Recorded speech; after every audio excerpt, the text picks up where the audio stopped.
Welcome to Business of Being Black with Tammi Mack. I am Tammi Mack on Fox Soul. Should it matter if a white or a black person runs your business or your personal affairs? Well, the late tennis player Arthur Ashe once was ridiculed by a friend for having a white man handling his money. Ashe responded by saying, "I don't have a white man handling my money. I have Donald Dale, who happens to be white." So is it beneficial to us or even necessary to have white people handling our affairs? Well, let's get down to business. The business of being Black today is, does white make it right? Please welcome the president and CEO of the I Choose Life Foundation, Tony Wayford. Hi, Tony. How you doing?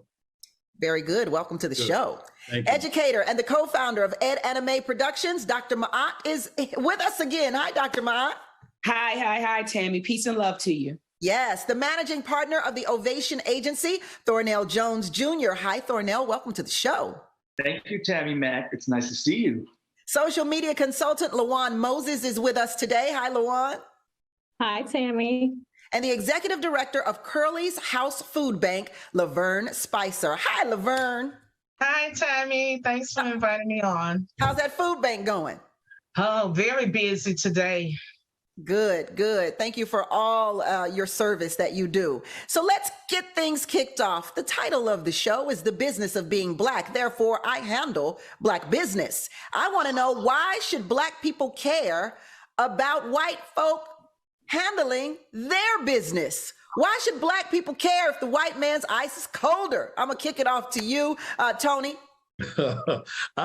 I don't want white people handling my business. Tell us how you really feel, Tony. Okay, we're kicking it off strong today, boy. Strong. I'm going Black first. Any and all things that I've done actually that has been successful in my life has come at the hands of white people. Black people. I've learned early on, ain't no magic in white people. Sometimes we want to believe that, and I think sometimes we think it's also disturbing to me sometimes when people think, especially when I hear Black people, other Black people say, well, you need 2 or 3 good white people. I need good people to work with, but when it comes down to it, I'd much rather work with Black people first, and then if there's room for a white boy, then I'll let him in. Wow. You telling all our secrets and everything in the first 10 seconds of the show. Well, you need a couple of good white people on your team. Thornell, why should Black people care? Why should Black people care if white people are a part of their affairs? Well, I got to be honest with you. I come at this from both sides of it, but I do have a point of view. I got to go back 30 years when I first got in the music industry. And for me, it started with actually being offended by what I call the racehorse theory, the idea that there are, Black and brown talent being represented by white men for the most part. And what we found from the Annenberg Inclusion Initiative that was published in June of 1921 is that still exists. Almost 87% of major label executives are white. And the people who are there's only one woman, and that's Sylvia Rome? No, it's the woman who runs Rock Nation. I can't remember her name right now. And it's one of those things where it's like, if you look at the middle level, there are plenty of people of color who are running enterprises. But why should Black people care? Why should Black people care? The reason why they care is because you want to maximize your profitability. And if you're looking to access more capital and more resources, you're going to want to get as high up into a structure as possible in order to make things happen for yourself. And let's face it, people like doing business with people who they know and they have established relationships with. And this is changing over the course of time, and has changed. Well, I certainly understand what you say when you say you want to maximize your profitability. That's a great reason to work with anybody, really, right? Desiree Perez is the name at Rock Nation that you're referring to. Yeah, LaJuan, why should Black people care if they work with white people or not?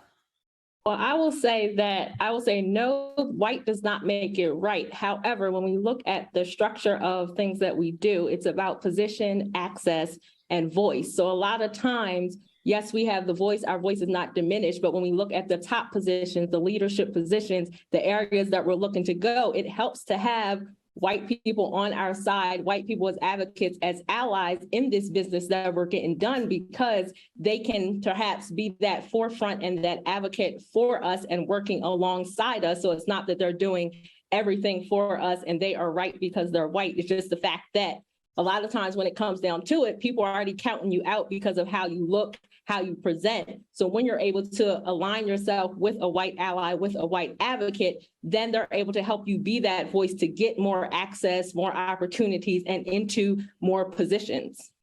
All right. Laverne, talk to me. Why should I care? I'm a Black woman. Why should I care if a white or a Black person is my manager? Well, for me, I operate a nonprofit organization. I provide food for people and also wraparound services, helping them with all aspects of their life. And that's something that I have been doing for the last 22 years. And in my line of work, you need white people to help you. There's no other way around it. So far as what I have seen, they have been really helpful. So in my line of work with helping me on every aspect. And at the end of the day, very much needed in my line of work. Dr. Mayat, talk to me. Why should Black people care is the question. Yeah, and so Tammy, I'm with Brother Tony. Black people, we should be able to do for ourselves and build with one another. For any Black person who feels like we need white folks, these are Black people who have clearly bought into the lie of Black inferiority. And so to feel, and that lie has contributed to us feeling like we need white folks. And we can get into the whole savior complex later on, but we should care, Sister Tammy, because again, a lot of us have bought into that lie of Black inferiority. And in order for us to do for self and build for self, we need to do away with that lie, okay? And so that's why we should care. We need to dismantle that myth, that lie of Black inferiority. There's so much to, listen, y'all gave me so much to go into here, okay? So let me see where I'm gonna start. I'm gonna start with Tony, because Tony said, I want to work with Black people. That's it. That's all. I said what I said, yeah. Right, Tony? Yeah. If we're under that notion, then can we be mad when white people only work with white people? I'm never mad when white people only work with white people. I get upset when Black people don't want to work with Black people, and when Black people think it's some magic in white people, and when Black people seem to believe that the only way we get over is have white people involved. I'm not, in terms of our level of success, I'm not going to lick a dirty doorknob for $1 just because a white man dangling in front of me. I'm not going to do that. And I think that if we can be allies and work on some things, certainly I'm open to that. But I've been very, very, very, very fortunate to run my business. And most of the support, of 98% of the support I got came through the hands of Black people, helping me, partner with me. When I first came, I work in HIV. When I first came up with the idea to test Black people all over this country for HIV, I went to Al Heyman. You guys may know or heard of him. He used to be a concert promoter. Now he does boxing. Al gave me over $2 million in tickets that I used for incentive for Black people to test. White people tried to go around me and see if, in fact, I could, if they could get to me, get to him and go around me. He said, no, Tony, they trying to usurp your power. I'm going to give you a letter. Tell them I'm giving you what I say I'm going to give you. Because again, and I just believe that we can do it. We can do it. We just have to quit thinking there's some magic in white. That's just my position. I only got on this white shirt because I couldn't find another.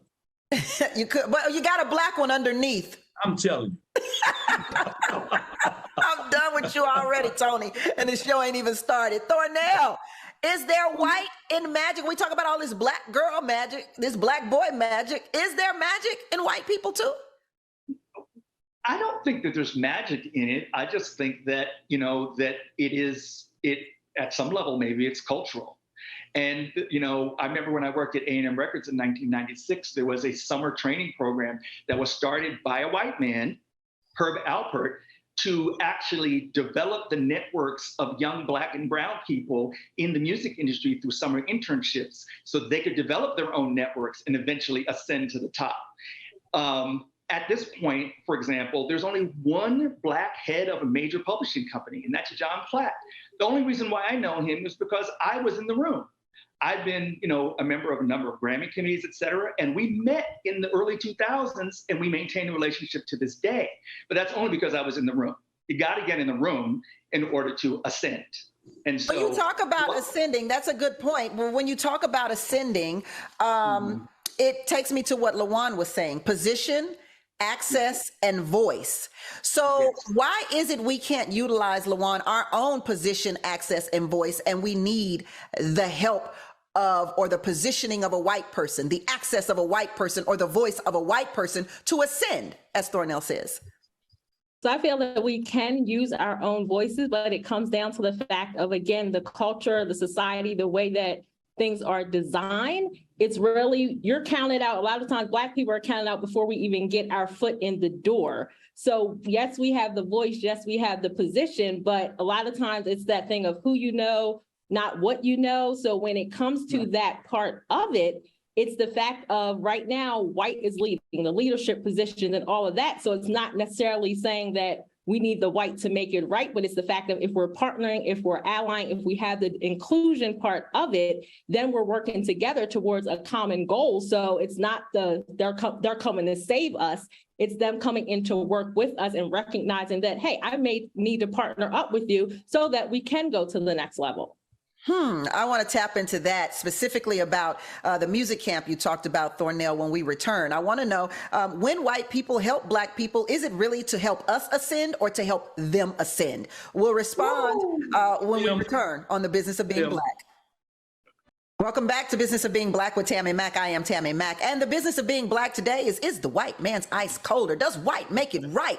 Thornell, when we left, we were talking about a music camp that Herb Alpert, who, you're right, he does a lot for Black and brown people in the world of music, for sure. And I oftentimes go to his jazz club in LA called Vibrato. So I'm a fan of Herb Alpert, all right? Making love in the rain, baby. But you talk about a camp that he had for Black and brown people. So I want to talk about, and you said that it was to put Black and brown people in a position to where they can ascend. So my question becomes, you mentioned earlier that there are no Black people in positions of power in the music industry. So if there are no owners of these record labels or Black people who are record executives, right, Thornell, then putting Black musicians in a position to ascend is kind of a moot point, because they're ascending to work for white people, which means that these white executives will be making the money from Black musicians, which is really helping to ascend the white people, not the Black people. Well, Tammi, I can appreciate, that point of view. But you'll have to understand, in the 90s, there was a huge consolidation of the major record companies. There used to be 6, and now there's only 3. And all of the major record companies were bought up by multinational corporations. Vivendi is not a music company, but they own Universal, the largest music company in the world, right? So part of what you're seeing is a global phenomenon where, yes, there are Black executives, but when you get into the corporate structures that own those music companies, there are very few Black executives. So then, Dr. Mayat, I'm sorry, go ahead, Thornell. No, please. So, Dr. Mayat, then why should we care if we have examples like Master P, for example, who was selling CDs out of his trunk and amassed millions upon millions of dollars with his own label, right? No Limit Soldiers, his own record label. And white people came after him. They wanted what he had. He was like, nah, I think I'm gonna stay Black. I think I'm good with this. Why do we feel like we need these executives to get us to these higher levels? What's the thought process there? Well, again, I want to say and salute to Master P. There's power in ownership. And see, Master P understood that. When you own, you control. Whatever you own, you control. And there's power in owning and controlling. So that's why Master P said, I'm going to be independent. I don't want anyone to own and control what I create. And so a lot of times, again, as I said at the beginning of the show, we brought into the lie of Black inferiority. So a lot of Black people do not feel like we can be successful unless there's a white person involved. And so I know that Thornell and the sister LaJuan, they spoke about elevating, right? Like if you want to get in, if you want to get into their system and climb, possibly, then you need white folks. But for people like myself and Tony, brother Tony, who subscribe to self-help, self-reliance, independence, liberation and sovereignty, we don't need white folks for that. When you go back in history, Sister Tammi, Black Africans built one of the oldest thriving civilizations in the world, and that was Kemet. Kemet is a word that means it's the oldest civilization in the world. It means land of the Black people or land of the Blacks. And this was one of the oldest thriving civilizations in the world. We built that, Tammi, without white people, without anyone. We built that. And when you go back to history and you think of all of the different organizations, when we think of Marcus Garvey, when we think of the Nation of Islam, we were able to build thriving businesses, restaurants, schools, nurse courts and whatever without white people. So we've been successful for white people without white people, Tammi. And so again, people who believe that we need white folks are people who have really bought into the lie of Black inferiority. And these are people who want in on their system instead of building their own system. LaJuan, I want you to go ahead and respond to what Dr. Ma'at has said. I know, Thornell, I know you want to respond too because she mentioned you. Yes. So in terms of buying into their system, even if you're building your own, there is still that, I guess, bonus or benefit that comes into partnering with someone as a white ally, as a white advocate. Yes, we do. And we are powerful to do it on our own. We can make it on our own. But when it comes down to face to the front, as I've said before, you're getting counted out as soon as you walk in the door, as soon as you're applying for that loan, as soon as you're going for that next step to be that executive. So perhaps if you are partnering up, you're building a partnership, you're having an allyship in all of this, then you're stepping together as a forefront. So it's not that I'm subscribing and saying, I need you so that I can make it. It's saying that I recognize that together, perhaps we are stronger and we can both advance our goals. Now, with anything, you have to question someone's true motives, and that could be whether Black, brown, white, indifferent. Everyone's motives have to be questioned at the end of the day. So I can't say, is this white person being true or not? But if you count their character, you get to know this person. If this is somebody you're going to a partnership with to make it to whatever business you're building or level you want to get to, then I would feel you would have some trust in that person to help you. So it's not necessarily I'm feeling inferior or I feel that this is the only way I can be successful. But if I'm getting counted out from the very beginning, why not join together and make my partnership stronger by joining with a white ally? I'm coming to you, Laverne, but Thornell, I know you wanted to respond. Well, I want to respond because, I don't look at that as a personal affront. I absolutely understand what you mean about, internalized Black inferiority complex. I totally get that. But I don't think that this is what this is about. I think that as a business person, you have to be looking at maximizing your profitability, growing your business the best you can. I think I'm going to use music business examples because that's what I've been doing for 33 years. But you have to understand that the music business in America was, grown out of racist principles, and it probably needs to be dismantled and a new order come together. But if you look, for example, at what's happening with African music that's coming out of Africa, Black people on the continent built their industry to the point where it began to dominate on the world cultural scene. And one by one, all these multinational corporations went and did partnerships with those companies from Nigeria, from Tanzania, from South Africa, in order to be able to tap into that market. They even started putting their major white artists on those African artist records with the idea that they were going to cross them into Africa. Instead, it did the opposite. It made African music grow. right?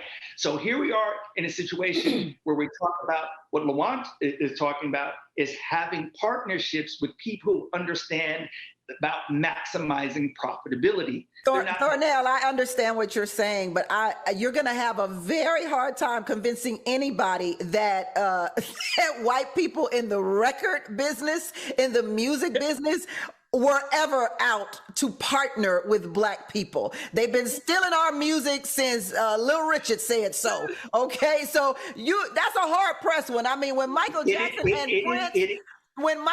and Prince, the biggest selling artists of all time, go against the record labels, you know that's a problem. But Laverne, go ahead. I want you to get in on this one, please. Okay, well, first of all, I feel that we as Black people are so gifted. We are gifted, we are intelligent, and we have our own gifts. And that's why when you look into history, I see that so many Black people invented so many things because we are just gifted and naturally talented people. We know how to create our own. And with that being said, just because you are able to do that, and because you choose to partner with a white person because you feel like you want to work with them, I don't see why that should make you feel like you have some type of inferiority complex. I don't see that. Good point. Yeah, I don't see that as an inferiority. Yeah, good point. It's in some areas, let's go to a quick commercial break. We'll be right back. Back. Welcome back to Business of Being Black with Tammi Mack. I'm Tammi Mack, and the business of being Black today is, does white make it right?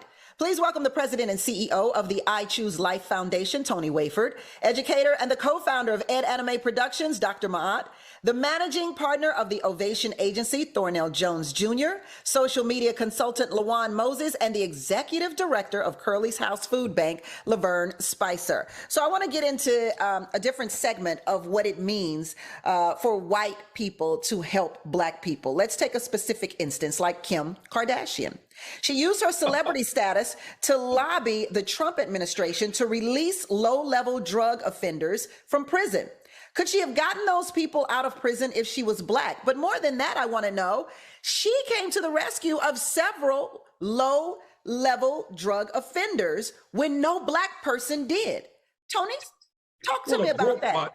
Well, a broke watch is right twice a day. So it's not like she did nothing magnificent or anything like that. And I think it's also important when we talk about, I have to go back when we're talking about the music part, because as Malcolm said, of all of our studies, history is best prepared to reward all research. And you can't talk about music unless you talk about Clarence Avant, who actually kicked up the door so you could be in the room, brother. So it wasn't the magic or just benevolence of white people that got you in the room. We're just going to be honest. And what Kim did, I mean, it wasn't no magic in that. And I think the reality of it is there have been Black people lobbying forever to get other Black people out of jail. So she's not the first one to do that. It's just because she's a pretty little white girl in America decided to hold up as a poster child for liberating Negroes out of the penitentiary. I'm not giving her nothing for that. But she did it when no one else could, Tony. No, she got action. That's not true. She got action because who she was. Everybody else was trying to do that. It's not like we haven't been lobbying and trying to do that. She just got action because, again, it would also make the world think that this white girl came to the rescue. Dr. Ma'at, you say it's not true. That's not true, Tammy. If people do a little bit of digging, they'll see that Kim Kardashian was actually working with two sisters who were already doing this work for years. So Kim Kardashian wasn't the one that was out here freeing all of these people. Kim Kardashian was working with two sisters, and right now, and I forgot their names, but people can do their due diligence. It was two sisters who were doing the legwork to get those people out of prison. It wasn't Kim Kardashian. She may have been the face because she was working with them and she was the celebrity, so people gave her the praise. But the praise went to those two Black women who had a nonprofit organization who have been getting Black people out of prison for years. But the two Black women weren't the two women who went to talk to Donald Trump. It was Kim Kardashian. Why? Right. So Kim Kardashian went to talk to Donald Trump. Yes. But what I'm saying to you is that who was doing the legwork, Kim partnered with these sisters. And like I said, I forgot the name of their nonprofit organization, but it was 2 Black women who freed a lot of the Black people that people gave Kim Kardashian the credit for. It wasn't Kim Kardashian. It was 2 Black women who were the force behind the freedom of those inmates. It wasn't Kim Kardashian. Go ahead, Thornell. We'd also be derelict if we didn't mention the brother who created. Go ahead, Thornell. Excuse me, Tony. Thornell. There's that word again, partnership. You know, it comes up in a different context. These 2 Black women were doing the work. And then, you know, Kim came in partnership with them and then delivered this narrative through the conversation with Donald Trump. Now, I don't like to give him credit for anything, but, you know, Kim was able to shift the needle on this issue and bring these issues into the national consciousness and the national conversation about prison reform, where all the conversation that we've been having in the community, in our community, wasn't moving the needle to where it needed to be. That's true. I think this just reinforces the idea of partnership. What about the brother? Hold that thought. Those two. Hold that thought 1 second, Thornell. Sure. Those 2 Black women were Maya Cody and also Brittany Barnett. Thank you. Go ahead, Thornell. Well, all I was coming back to say is I think it is important for Black people to support Black people. Community initiatives, HIV, health, welfare, our community and our culture. That is paramount. I remember when I first got into the music industry and I saw a rainbow of people who were, you know, at the ground floor in the hip hop promotion department. And ultimately that played out as the way we see it right now. Whereas those non-Black people have ascended to the top. And here we are, you know, kind of stuck in the middle with this glass ceiling, if you would. This is the reason why I do support the idea of developing your own structures. Somebody mentioned before the idea of Master P owning his own masters and controlling his own destiny. And what I can say about the music business that has changed in the last 30 years is the idea of independence giving a larger piece of the pie and controlling their destiny by owning their own masters. LaJuan, I want to talk to you. I want to talk to you about Kim Kardashian. Yes. So in bringing up the whole partnership, could it be that the 2 Black women that we mentioned that were running the prison reform, they recognized that they needed to partner with someone else to advance their initiative? Because then Kim Kardashian, it goes back to the access, she had the position, and then she was able to be the voice. So it may not be that, yes, Kim got all the praise and all, but it was brought up that it was a partnership she formed with these 2 Black women. So maybe they recognize in the work that they were doing that, okay, we're doing this great work, but we want to bring it to a larger scale. How can we bring this to a larger scale so that people can recognize the importance of the work that we do? And of course, when things go out, it's going to be portrayed one way, but Kim was able to help them get these things done. So again, it's going back to that, having that position and access. So yes, we're partnering together, and Kim may have been the face at that time, but it goes back to the history of they partnered together and then they were able to get these people released. Tony, I want to ask you real quick. So could My Angel and Brittany have gone to Donald Trump on their own? They probably could have talked to some other Black people. They didn't need that white girl. It was a lot of Black people up on the Hill that's doing a whole bunch of stuff that actually are even skilled negotiators. And because again, we know Donald Trump, it ain't because he's principled that he did it. All you had to do was offer this guy something and he'd have done it. If there are Black people on the Hill that would have helped to lobby that. But then again, it's important. If we're going to talk about them, we also be derelict if we talk about the brother who's been getting brothers in and out of penitentiary forever. That lawyer, I think he created the Innocence Project or something like that. Yes. He did a big article. Well, yeah, so if we're going to talk about Kim, please can we bring up the brother too, who's done a whole lot more than Kim did? See, that's what happens sometimes when we get to waving that white flag so much, we suffer historical amnesia by what we've done. Come on, Brother Tony. And I have been doing since the beginning of time. So then let me talk about this. Would President Barack Obama have been elected if he had a Black running mate? Or you know what? Let me keep it simple. Would he have won if white people didn't vote for him? Well, white people have a population monopoly here in America. So then we needed white people, right? Huh? We needed white people. And I mean, like I said earlier, if you want to buy into this system, right, then you need them. But when you talk about building your own, no, you don't need them. He wanted to become the president of the United States of America, meaning he wanted to be the face, the head of a white power structure. So yes, you need white people, right? If you want to be the head of a white power structure. But if that's not your goal, to be the head of a white power structure, and we want to be independent and build our own, then we don't need them. But yes, if you're trying to integrate with them and be with them and advance in their system, then yeah, you need them. But if you want to be a liberated and sovereign people, then you don't need them. All we have to do, Tammi, is build our own and protect what we build. That's it. Okay, Laverne, do you think he needed a white running mate in order to win? Well, no, because of the fact that he had a lot of support. I mean, Black people supported him as well as white people supporting him. So that's it. He just had a lot of support. So it's not like he needed anybody because he had that supported base backing him. Okay. Point duly noted. When we return, I want to talk about something that's my favorite subject, and that's the civil rights movement.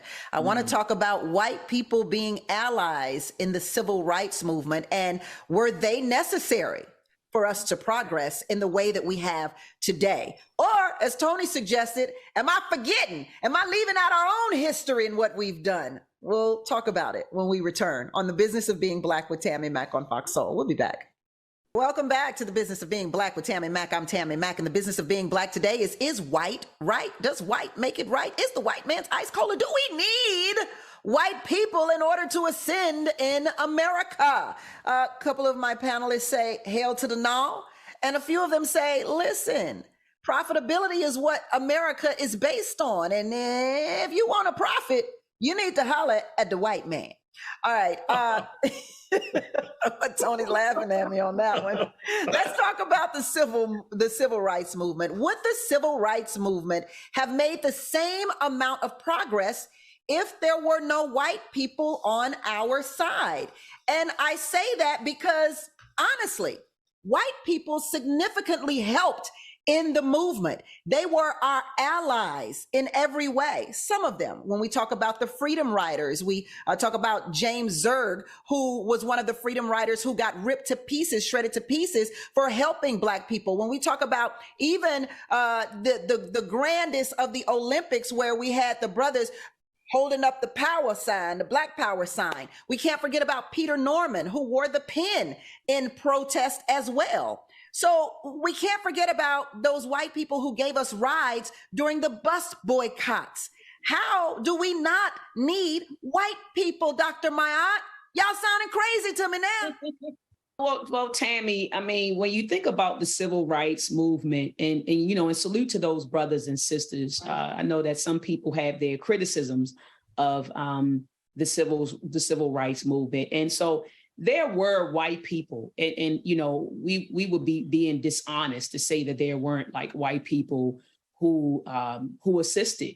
I mean, if you go back into slavery, you talk about the Underground Railroad. There were always some white folks who did assist. They provided safe houses for us. Yeah, who did assist, Tammi. But let's not act like that was the collective of white folks, right? Let's not act like it was the majority of white people who were being allies to Black people during that time. And if the civil rights movement was so impactful or so effective, why was it followed by the Black liberation movement? Like the Black Power movement was right after that, because look what happened during the civil rights movement. So it was the civil rights movement was effective to a certain degree, but then after the civil rights movement, that was followed by the Black Power movement, because we saw that, okay, here goes the rights. But as they gave us rights, they didn't give us economic inclusion. So here goes the rights. You can use our, bathroom and our water fountain, but we're going to isolate you in ghettos and we're going to strip you of opportunities to get ahead. And that's what happened. And so you saw that right after the civil rights movement, then here comes the Black Power movement. Because Tony, I want to hear what you have to say on that, because I make a very good point. Oh, here we go. Tony? Oh. He said Tony. She said Tony. Oh, I know I she said said Tony. Well, I'm not going to applaud white people for acting civilized. They should have done that. They should have done that in the first place. I'm not going to applaud them for giving me a ride when they know they won't let me ride on the bus. I'm not giving them all that. I understand, and believe me, I understand. I ain't hard on white people per se, but I realize. Oh no, you sound kind of hard. No, we sound kind of hard here. We can rescue and reconstruct ourselves. We don't need nobody. We the first people to stand up and speak our own special truth to the world. Well, all of a sudden, I need some Johnny come lately to come tell me anything. I don't need that. And I understand partnerships. I'm like Booker T. For things social, we can be a fist. I mean, That's right. for mutual progress, we can be a fist. On social things, we can be as separate as the fingers on the hand. I ain't going to your house. Please don't come to mine. That's just me. You know what I mean? And I think we have all the talent, everything that we need. For me, again, I'll wrap up with this. I think it's so important because when we talk about white people, it's interesting how we always talk about money and how with white folk you can make a whole lot of money. Well, I'm not going to let them draw the line in terms of what success is for me. That's why I live over in Inglewood community, so I can say what I want to say. My house knows reasonable. I ain't got to Tom and book and bend over and give evil an opening just so I can make $1. I think we need to reassess in terms of what success is. And there's enough resources within our community, within ourselves. I don't see why the black church is profiting real good. Negroes dropping money in that bucket every Sunday. They ain't begging and bucking. No, they're not. And they're thriving because of black people in the community. Most of your mega churches, predominantly black people, just put that money in that bucket. So then they ain't got no white people. Well, once they've tried it for a minute, TV, then they slam the brakes on him. If we just gonna be honest about this. Well, Tony, didn't Martin Luther King Jr. need the president of the United States in order to pass the voting rights bill? He also wrote the last sermon, Why America Might Go to Hell. Come on, Tony. Let's not get it. Let's not suffer amnesia now. Come on, Tony. He also went to D.C. to cash a check that came back insufficient funds. It wasn't just about a dream, because it was a dream, it ended up being his nightmare. This is true, but you didn't answer my question. Did he what? Did he need the president of the United States to help with that voting rights bill? No, he needed all them black people that was around him that was going to raise all that hell if he didn't do it. In 1994, O.J. Simpson was acquitted with the help of Johnny Cochran of killing his ex-wife, Nicole Brown Simpson, and Ronald Goldman. Was the case normal, or can black people usually expect to have a better chance at justice being represented by a white lawyer? I'll give this one to you, LaJuan. Go for it. I would say that case, when it comes to lawyers, I mean, everyone is qualified to do that. And just that, to me, that case was a unique case in itself. I don't think that there's any real determination if you have a black lawyer or a white lawyer, what your success is. However, in general, if we take that case aside and look at law as a whole, when you do have white lawyers presenting and all of that, then perhaps the case does go more in your favor. But to me, in that situation, that was a unique case in itself. And it was very powerful. It doesn't take away from the power that black people have. But when it comes down to the system as a whole, there is a lot that is led by white people. And that is where the success is seen. Yeah. Thornell? Well, I absolutely co-sign on what LaJuan is saying. In this particular instance, there are specialties in law, and depending on what the case law is, and depending on what the case are, I believe it's on a case-by-case basis. But I do think we're getting to the point where we have had enough public successes that black lawyers could absolutely achieve, success in a case like the OJ case, if it was, if the shoe was on the other foot, if that would be. I'm interested to see what happens in front of the Supreme Court as that shifts and changes, and whether there will be black lawyers arguing cases in front of the Supreme Court. Ah, okay. Laverne, how do you feel about this O.J. Simpson trial? Well, I feel that he had a wonderful lawyer that represented him in court. And if I was going to court, I would want the best lawyer, and I would want to know that my attorney has my interests at heart, and I wouldn't care if he was white, black, red, or orange, just so long he win my case. That's a good point. Whatever happened to Dr. Mayat, the best man for the job? What if it happens to be a white lawyer or a white doctor or a white teacher? And I'm not saying that white people don't have anything to offer, Tammy. That's not what I'm saying. But the whole idea of us needing white people, that is problematic for me. I think that, as, any group of people have their, their talents and their skills, and we can utilize them, right? But to sit here and act like I have a problem with that dependency. We need white people, that's very problematic for me. But going back to what you were saying something about the prior to O.J. Simpson, Tammy. What did you mention? What case did you mention? Girl, prior to O.J. Civil rights. Civil rights bill. The civil rights. Yeah, you said something. Yeah, it was Dr. King. It was Dr. King. It was Dr. King. You said that he need Lyndon B. Johnson, right? And as I stated over and over again, Tammy, the push at that particular time was integration. So if you're trying to integrate with white people, then you need white people to sign on for that, to sign up for that, right? You need them to co-sign that because you're trying to integrate with white people. But if your goal is not to integrate with white people, then you do not need white people. Well, my goal right now, Dr. Ma'at, is to integrate this commercial because I need green money. Business of Being Black will be back. Welcome back to Business of Being Black with Tammi Mack. I'm Tammi Mack, and the business of being Black today is white or does white make it right? So in 2021, a Black professor at Johns Hopkins University had his home in Maryland appraised at $472,000. He then removed all the pictures of his family and had his white colleague, another professor at Johns Hopkins University, stand in for him for a second appraisal a few months later. I don't have to tell you the results, do I? The home was then appraised at $750,000. How could this situation have been resolved without a white ally? How, LaJuan? And that shows right there, he recognized the power in the white allyship right there. He was counted out by putting his family up there, his pictures up there. He was counted out from the very beginning, just based off how he looked, not who he was, his demographics, any of that. So then he recognized, okay, I know it's worth more than this. It may not have been the ideal way that he wanted to go about it, but he's like, okay, let me switch these pictures up. And I know that I would get what I was worth because it's a system issue. It's not just an individual issue. So that was how he learned to work the system to his benefit. Laverne.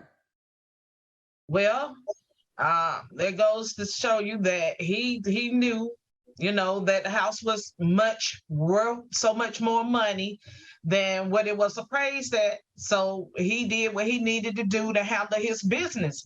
So sometimes at the end of the day, it don't matter if they white, black, green, or whatever color, long as that money gonna add up right, he did what he needed to do to handle his business. Was it necessary for him to have a white partner in this case, Thornell? Here we're back at that word again. I think, I don't know the basis, if it was supposed to be a sociological study or if it was an attempt to kind of find, a better pricing for his house that was up for sale.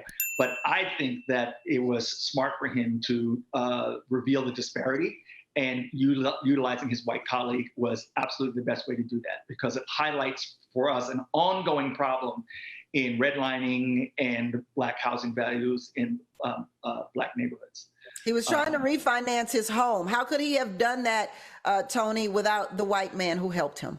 If he's willing to use a white boy to get over, and he sold the house to a white boy, I'm fine with that. I don't have no problem. If he was burning a white boy, good. He's working within the system of the white folks, so I ain't got no problem with that. Tony, do you have any white friends? Yeah, I have a bunch of them. But see the difference is I got more respect out of kicking them than y'all do loving them. I tell the truth. I'm not, because what happens is when we deal with white people, and I think I deal in HIV and health, right? Right. And invariably, I got to deal with white people all the time. I just let them know that I understand the difference between well-intended ignorance and conscious stupidity. and I had to let them know what's happening with me because they know how I stand. I don't do multicultural. I'm supportive of everybody, but I do black first, and I say black. I'm not afraid to say black. I'm not going in there bucking and pretending that we're going to do this for everybody. I'm doing black first. And that's why I can do what I do in my area of work, because I'm honest about it. I ain't mad at nobody. I'm happy. I got a happy life. I'm so surprised you're on a show called Fox Soul. I'm trying to bring some soul to it, babe. Dr. Ma'at, what do you feel? I mean, homie needed his white friend in this time of refinancing his home. Yeah, I mean, and I remember this, and I want to quote Dr. Amos Wilson. Dr. Amos Wilson said, don't get the individual, confused with the collective. So he used his white friend, right? And so does that mean that we need white people because in this moment, a black colleague utilized his white colleague, for his advantage or to his advantage? No. And so again, Dr. Amos Wilson said, don't get the individual confused with the collective. So does that mean collectively we need white people? No, this was an instance where you had a black brother who ended up using his white colleague to get ahead. And I'm with Tony, get it how you get it. Here's a hard question for you all before we move on to your projects. Is there ever a time when white people need black allies? Thornell. I'm going to just say it, and we know this to be true. When it comes to authenticity and culture in the United States, they absolutely need black people. And it goes back to slavery. We are the backbone of American culture. All right, Laverne. Yes, very much so. Because, for cultural differences, one time I was listening to this, I was on the show, and the lady was talking about someone came and knocked at her door and said, hello, you have a huge yard and I have a tent. Can I camp out in your yard? And she was a white lady, and she was like, well, maybe. But on the other hand, she would have had black friends. Her black friends would say, tell them no. Tell them to go to Walmart. It's plenty of room in the Walmart parking lot. Laverne, please tell us about Curly's House Food Bank. Okay, Curly's House, like I said, we're a nonprofit organization. We feed over several thousand families a month, and we have those seniors survive that are on a fixed income. And right now we are rapidly approaching the holidays, and y'all, we need those turkeys. We need donations. So you could go to our website and make a donation to help us. That's curlysHouseFoodBank.org. Thank you. Laverne, what can you tell us about, Lawan, what can you tell us about your book, Rising Above Statistics? Rising Above Statistics is about overcoming obstacles against all odds, navigating systems, trauma, challenges that you may face so that you can really go from being down and out to becoming successful. Love it. Thornell, the Ovation Agency, and your client, Lee England Jr. Well, I think we'll all agree that Michael Jordan was about excellence. And Michael Jordan called my client, Lee England Jr., the Michael Jordan of the violin. He's got a new single coming out on Friday called Beyond. It's about a journey within, finding your inner light. And it's also about building a bridge with the motherland, with Africa. Check it out, coming this Friday. Love it. Thank you. Dr. Ma'at, please tell us about Meltrek Conscious Ingenuity and the Asafo Training Camp. Well, Meltrek is a program that teaches children about the history, culture, and achievements of melanated people, specifically Black people, from an African-centered perspective. You can get it on Amazon, or you can get it at edanimeproductions.com.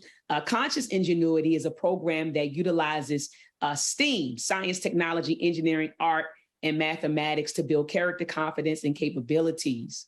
The Asafo Training Camp is a summer camp that focuses on manhood development in boys between the ages of 12 and 14, and as well as character education. So the whole gamut. And so support, go to edanimeproductions.com. All right. Tony, talk about what you're working on at UCLA and Jumo Health. I Choose Life is working with UCLA and Jumo Health to deal with and address with health inequities and disparities among Black people all over this country. Our goal is to teach us how we can rescue, reconstruct ourselves, and teach our people that your oppressor can never be your teacher if liberation is your goal. And we want to always teach each other, love each other, support each other, rescue, reconstruct ourselves, and create the good world that we all want and deserve to live in. Can white people attend that class?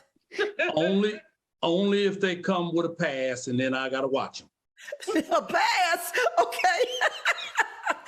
Okay, real quick before we get out of here. One thing, I need you to name one thing, one reason why Black people need white people. One. LaJuan. Partnerships. Thornell.